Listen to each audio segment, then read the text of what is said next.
El libro del Génesis es el primer libro de la Biblia y el primero de los 5 escritos de Moisés.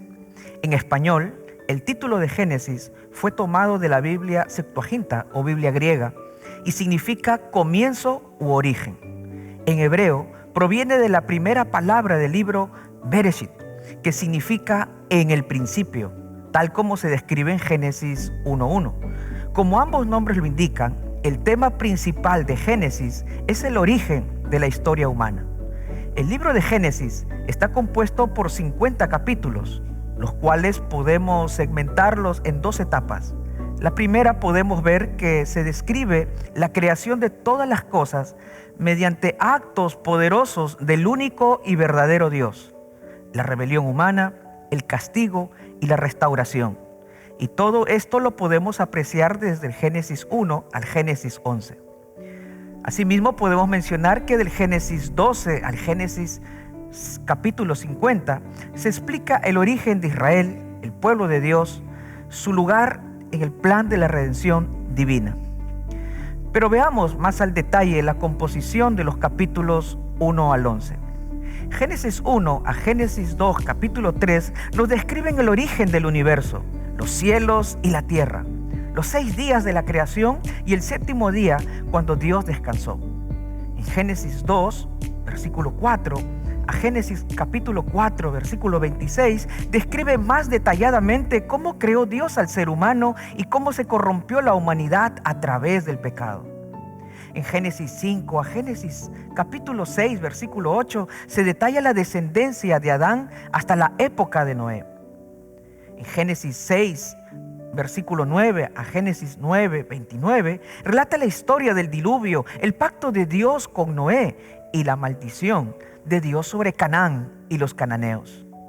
En Génesis 10 a Génesis 11, verso 9, se registra la distribución geográfica de los hijos de Noé y explica la existencia de tantos idiomas y naciones como resultado del juicio de Dios ante el orgullo humano manifestado en la Torre de Babel.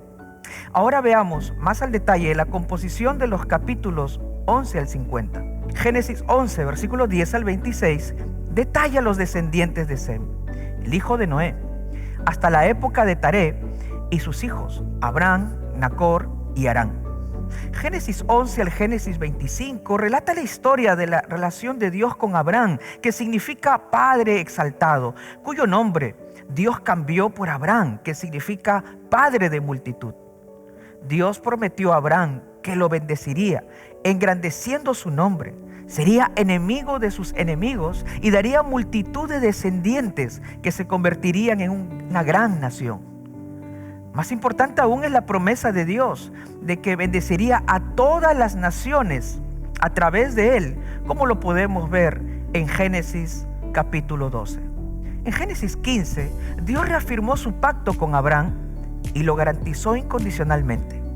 Abraham trató de cumplir la promesa de Dios que tendría un hijo y tomó a Agar, la sierva de su esposa, para que fuera su esposa esclava. De ella nació Ismael. Sin embargo, la promesa de Dios se cumplió cuando les dio a Abraham y a Sarai, cuyo nombre cambió al de Sara, un hijo llamado Isaac, tal como se ve referenciado en Génesis 21. La historia de Abraham concluye con el relato de su muerte, luego de prometerle esposa a Isaac.